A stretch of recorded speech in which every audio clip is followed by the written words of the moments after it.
We've officially reached the halfway point in VCT America Stage 2, and there's still 4 playoff spots up to grab between 7 different teams. Every game matters, and it really just came down to who wanted it more, featuring insane plays and plays that make me question if I'm watching the Open Division to premiere. We open the week with G2 versus Crew, who is still clauseless after an embarrassment of the Super Week, losing a close game to Sen with claws and a not so close game to Energy without him. Starting on Lotus, where Kesna put on a clinic on their attack half, playing like Messi's in the building, going up 9-3 after a thrifty round 2 win. And knowing he can't disappoint his father, goes 24-9 for Crew to close out the map in dominating fashion, 13-4. Next was G2's home field of Ascent, where both teams played the standard Ascent comp. G2 being the more disciplined team, you would expect to take it home, playing that style, working the map, taking safe gun duels, and holy shit, we're going to overtime. This was a brutal bloodbath. Kesnick continued his reign of terror on the lobby, being set up really well by Heat and MTA on these entries.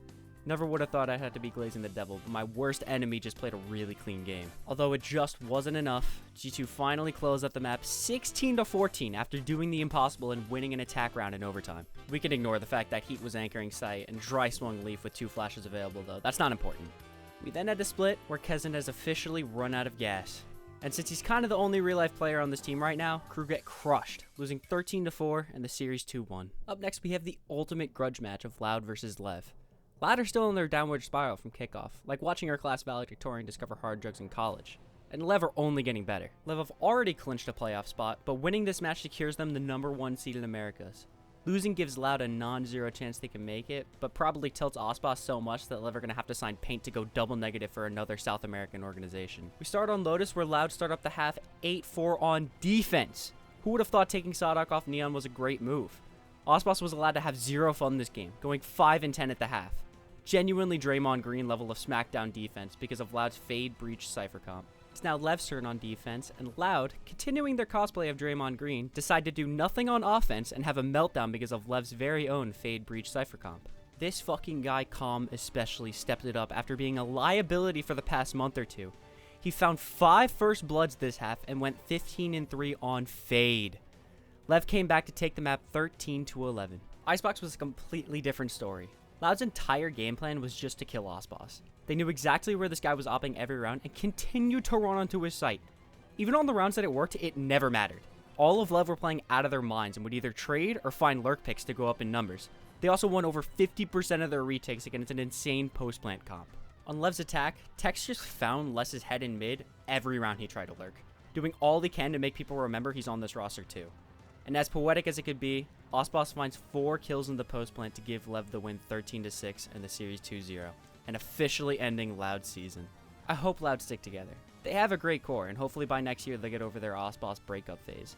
Fucking Sawdock sitting in the backseat of the bus going, "I still see your shadows in my room," and lock in for next year. We kick off day 2 with the most unnecessary game played since Sen were up 1-0 on G2 in kickoff play-ins, with MIBR versus Furia. This was supposed to be our fated toilet bowl match, like putting Shaq and Yao Ming on point guard and feeding them the ball to go for 3s all match. And although Riot's shitty format makes it look like that, Furia disappointed us all by getting good. Yes, MIBR lost. Sure, it was a little close, 13-10 Sunset and 13-7 Icebox. Yes, Khalil and Musea ran the lobby. Yes, MIBR are going to go winless this season because there is 0 chance EG is losing. And if they do, it literally won't matter. Watching MIBR is like watching playoff Jimmy Buckets, except all of his teammates are swapped out for D3 college players. Artisan is the duelist of the future. For Loud. Get him off this dogshit org. After a disastrous thunderstorm, there must come the sun. And NRG versus C9 might have shined the brightest of them all. Genuinely will go down as one of the greatest BO3 matches of the 2024 season. This match meant everything for both of these teams. C9 are now in attempt number 3 to qualify for the postseason. Losing this match may just be enough to send Vanity over the edge to leave C9 for a 3rd time. Energy's only hopes of keeping dreams alive for a postseason would start with winning this match 2-0. Every map and every round mean everything, and a set loss would mean it's all over. Energy has stood the assignment way more than C9 on the opening map of Ascent, where Energy started up 9-3 on attack. They continue this push to shut out C9's attack and take the map 13-3. From the last map of C9 G2 to right now, C9 have been 2 for 28 on attack rounds. A true vanity masterclass. On top of that, no one on C9 went positive, which for about 80% of the roster is pretty typical to hear. But FNS fragging above the Wonder Kid is genuinely criminal, only equivalent to the Giants beating the Pats in 07. Energy continued this momentum into Icebox, where we need to talk about round 6. C9 win this round in 99 different timelines. The 3-man flank was perfect. You get the free walk out onto site, great Gecko ult to get the detain. But Vanity, lost in the sauce as per usual, has no clue where he went. Drops the pit, Zeppa misses the one bullet he has left in his Vandal for some reason, and Sam hits the most insane spray transfer ever since Boy was starting for a tier 1 roster. I mean, I can't even defend either of you anymore. It was literally impossible to lose this round, but the GOATs Zeppa and Vanity actually defied the odds. NRG went up 7-5 at the half. Everything was going so well for NRG until FNS's worst fears became true. He broke out into a cold sweat as he realized the 4'9" LeBron James of Valorant started to shoot back. Oxy, even on defense, was playing on a whole new level. C9 dominated their attack side for the first time in weeks, with Oxy going 33-17 to carry C9 to a 13-10 map victory. We close things out on Sunset, where yet again FNS calls a gorgeous attack half. Even playing a Neon with nothing to break Cypher trips, they find a way to go up 7-5. And unlike Icebox, they continue this momentum into defense, going up 12-5. And there's a reason I stop at 12.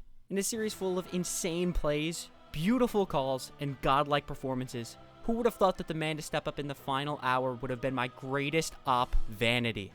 I can't even fully blame NRG for choking. Vanity worked the map incredibly well, consistently conditioning NRG in mid, seemingly calling perfectly into what energy we're looking to take and not take. And oh my fucking god, someone at Riot Games, please rework B main right now. I can't take this shit anymore. C9 clawed their way back to a generational comeback, bringing the series into overtime and closing it out 14-12. Genuine heartbreak for NRG. FNS and Som did what they could for their return, but you get what you get when you sub out Steph Curry when you need him most. At least the Champs watch parties are gonna go crazy. After the thunderstorm, there was sun, and with the sun came a rainbow. EG versus 100 Thieves was the ultimate NA revenge game. So many storylines happening at once. The coaching matchup, ex-teammates against one another. Winner of this game goes to playoffs and keeps their dreams alive for another day. And loser goes home and doesn't play another match until February. Unless you're 100 Thieves, because Riot's shitty format makes it look like they're contenders to go to Korea even if they lose out. Thanks a lot, Leo. We start on Lotus, which has been a safe house for EG for most of this year. Unfortunately for them, 100 Thieves have a spare key. They came out swinging, starting up 8-4 on attack.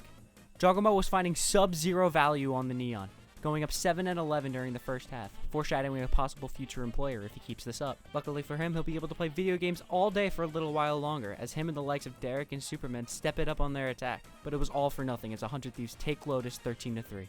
Bind is next, where EG for once stick with a good gimmick comp. The Omen Brim double controller comp was too much for Busio's infant-sized brain to handle, and Bang was doing all he could to carry his cosmetic teammates that were unfortunately made of pure tungsten. It was just too much to handle, and EG takes Bind 13-10. Lastly is Ascent, where EG's luck runs out as 100 Thieves lock back into form. Cryo remembers he's supposed to be the best player in Americas. Asuna played a generational KO, and Busio started standing in his chair again. 100 Thieves went on to take Ascent 13-7 in the series 2-1. Crushing EG's and Shanks' dreams at a 2-time world championship of the world. All I can say is this is not Derek Overwatch's fault. Low-key across the series, he was doing all he could. If he had a duelist with actual hands on the last map, he dropped 60 with 47 assists. Also, if 100 Thieves qualifies to Soul off points, Tourney's rig. PayPal hit, Mickey Mouse as fuck. Next week is all about seeding, so be sure to subscribe with the bell on to be notified for a recap of pity matches. We appreciate the support, and leave a comment if you have any feedback. We read all of them. Have a good one. Thank you so much.